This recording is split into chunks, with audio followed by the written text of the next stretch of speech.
Da Montebelluna ecco la rivoluzione tecnologica che rilancia il commercio nei centri storici. Si chiama Mosaico Card ed è la prima Fidelity Card ideata per mettere in rete, secondo una logica di marketing relazionale, consumatori ed esercenti del centro cittadino.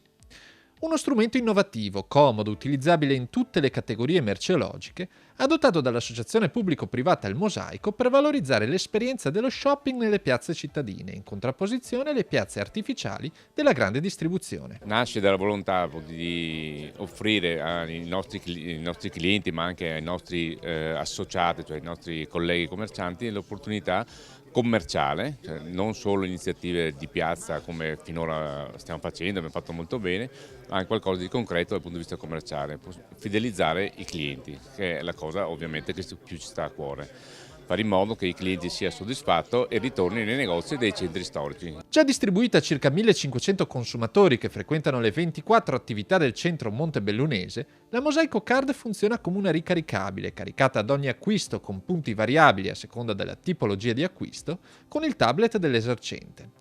A raggiungimento dei 500 punti il consumatore ottiene un buono sconto di 5 euro da rispendere in tutta la rete dei negozi aderenti. Un commerciante ha la possibilità di poter utilizzare dei servizi per fidelizzare e per acquisire dei nuovi clienti in una logica di circuito, pertanto più commercianti insieme, come dando del valore ai consumatori. Questo valore per i consumatori si accumula facendo gli acquisti sul territorio in vari punti vendita diversi, di varie categorie diverse, e questo gli permette di poter risparmiare sui calcoli che noi abbiamo fatto ad una famiglia media su base annuale fino a 1000 euro. Non solo raccolta punti ma anche iniziative e promozioni consultabili nel sito welcome.me e riservate ai clienti fidelizzati.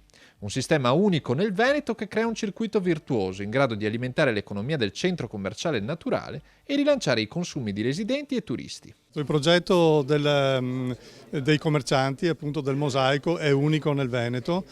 Noi l'abbiamo appoggiato, ovviamente da parte nostra quello che abbiamo fatto è stato quello di creare una piazza, un centro dove appunto il commercio possa maggiormente dare frutti e attirare appunto molta gente. Realizzata grazie al cofinanziamento della Regione Veneto, la Card è solo l'ultima intuizione dell'associazione Il Mosaico, dal 2002 impegnata in attività di promozione e rilancio del centro storico, all'insegna dello slogan "In centro tutta un'altra cosa". Una storia, quella montebellunese, unica nel panorama dei centri storici e dei centri commerciali, a cui va la riconoscenza di tutto il sistema Ascom Confcommercio. Noi come Ascom abbiamo il piacere di ritenere e di avere fra le nostre fila degli amici che fanno parte del Mosaico che riteniamo il nostro vero grande laboratorio nella provincia, perché ha dato motivo di dimostrare grande capacità, grande intelligenza e grande innovazione.